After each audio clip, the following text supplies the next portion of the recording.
dance is ancient. It had a name that's long been forgotten. Now they call it Morris. They asked me to talk about the history of General Hardware, and first I want to go back to this concept of synchronicity and coincidences, and that's part of how I see the world through my genealogy lens. Also, as a genealogist, I look deep into the history of my family tree, and I'll take a little scrap of a newspaper article, or an unpaid bar receipt, or a tick in a box in a census, and I can build an entire world out of those tiny little details. And so when I was looking at the history of General Hardware, I was surprised, because I thought we started around 2000. And the name General Hardware comes from a backdrop of the stage at the Sheridan Town Hall, where there was a General Hardware advertised there, and we were looking for a name. But of course, synchronicity, coincidence, the cosmic unconscious that connects us all, had other ideas. And the thing is, I was able to find references to a Morris dance team or side, little hints of references that go all the way back to before the Revolutionary War. There was a team of Morris dancers in New England before the Revolutionary War who were known to steal hardware, like these square nails, like this. They were valuable.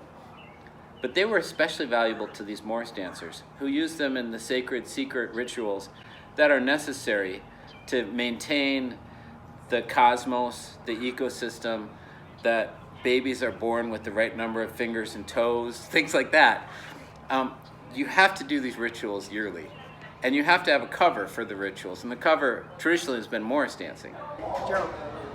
Joe. Hey. How you doing? It was the little people. Oh. Morris. They started it. They brought the dance. Oh.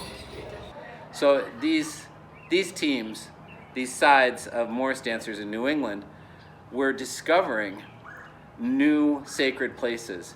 And with these sacred places, they needed iron. Iron is very important in these rituals. And so they would steal it. It was something that parents would scare their children with. Like, clean your room or the hardware boys will come. And so you get this sense that there's hardware boys anywhere, and they could come and steal the nail out of the gate latch, and the gate could just swing open and the cows could get out.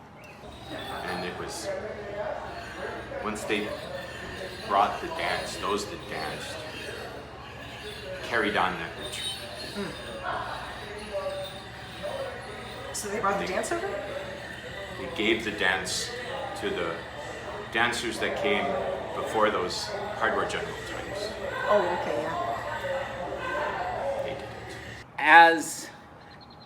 As Morris dancers, they were always kind of trying to be secret about the rituals, but they also knew their reputation. And some of them took on the last name Hardware.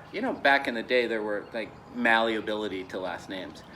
And so there was a squire on a Morris side in New England whose last name was Hardware, and he was recruited by General George Washington. Now,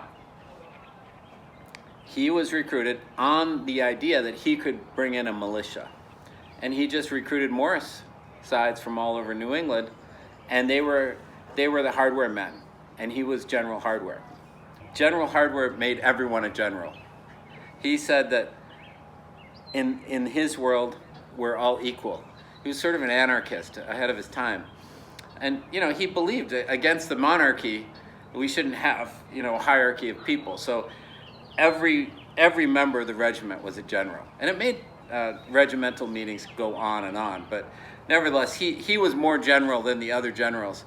And we had the hardware generals. That was the regiment. And from then on, any Morris side who was related kind of generationally to this group of this regiment were the hardware generals, and of course those sides were lost, but somehow that, again, cosmic unconscious, the synchronicity, the coincidences, somehow when we brought Morris dancing to rural Wisconsin, it was already here.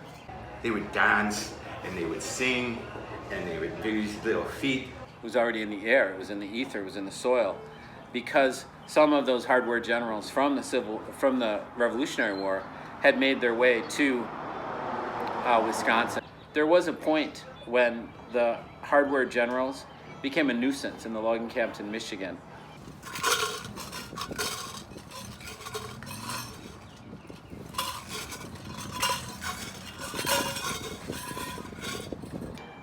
And they were required by law to have tin cans, and these were even louder than our current, aluminum. It kind of muffles the sound. Tin cans attached, and they would have to like rattle with the hardware so people would know they were coming. Oh yeah, those hardware generals, they figured out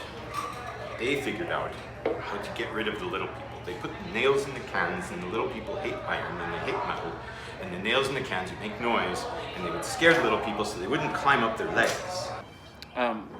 And I have to say, it is quite a coincidence that we came up with this idea of, instead of having bells, to have tin cans with hardware.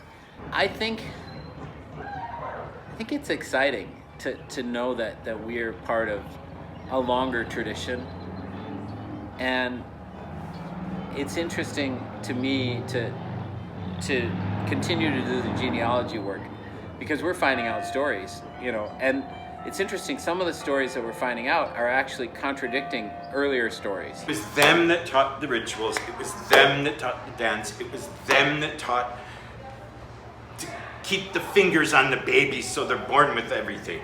Why? So for instance, the hardware generals, some stories said that they only carried Morris dancing sticks into battle. And that's not true. That's not true. They always had their sticks with them, because during lulls in the battle or during time in camp, then they would practice Morris dancing. But in an actual battle, they of course would have muskets. But they died with their sticks in their hands, and the British would steal the muskets from the dead. And so this myth of the Morris dancers who went into battle with only sticks is just that. General hardware generals. We have a lot of photos from the last 25 years, but it's rare to find an apocryphal old photo. And we dug through using genealogy research techniques, and we found a photo from the Civil War with the hardware, what we think is the hardware general. They did have what looked like Morris sticks, so we're going to claim them as hardware generals. It's from the Battle of the Wilderness. They were sent into battle without firearms, assuming that they would find fallen soldiers along the way that they could get firearms from, because the Union was short at that time.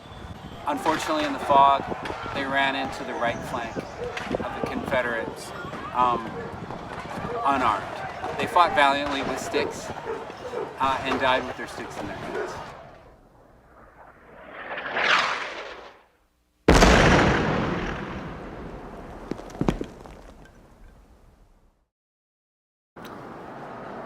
Well, you probably have caught a little bit of the history of our squire. Great guy, Andy.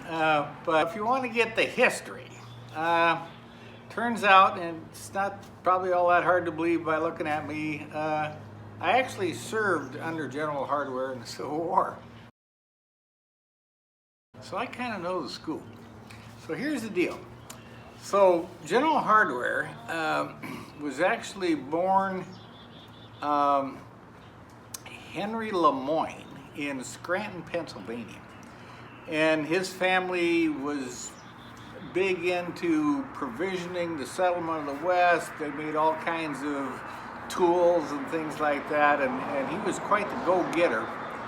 So he realized that this war effort was going to take a lot of that kind of stuff, and enlisted and thought it would be very clever because they didn't have driver's licenses or anything. They just he'd just call himself Henry Hardware, and it'd be identified right away, you see, with the hardware stuff. And well, you know, I knew him. We were kind of friends anyway, and so he kind of brought me along. And as he advanced in his career, which he did very, very quickly. From, you know, he started off, had a little training, was a sergeant, and, you know, it wasn't very long. He's a brigadier general. And so they just called him General Hardware, and he used his influence to help his company, you know, provide provisions and that kind of stuff. And then so, you know, those of us who kind of knew him well, we just referred to him as Hardware Hank.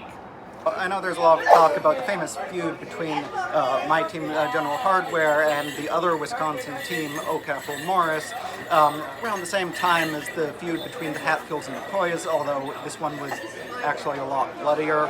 Now, there's a lot of dispute about whether General Hardware stole O'Capel's cow first, or O'Capel stole General Hardware's chicken first. It was a very tragic feud that went on for generations and generations, hundreds, maybe even thousands dead as a result. And ultimately, it wasn't really about a cow or a chicken or anything like that, but it was really about the relative merits of Border versus Cotswold team. And I think ultimately there was an acceptance, I think, that just really isn't the sort of thing worth fighting for. And as a very loyal General Hardware member, I think that the recent gift that O'Capel gave us of a large wooden cow as a token of peace, I think that we should definitely accept that, and it's definitely not because I'm any sort of undercover agent for O'Capel. And that, my friends, is the real history of General Hardware. Yeah, that was some weird shit.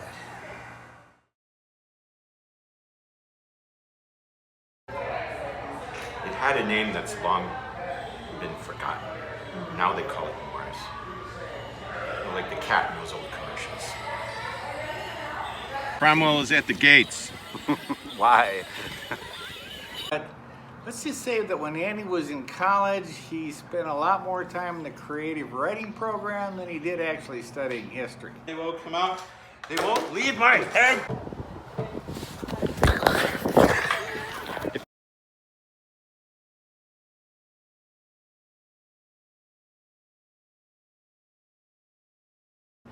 And that, my friends, is the real history of General Hardware.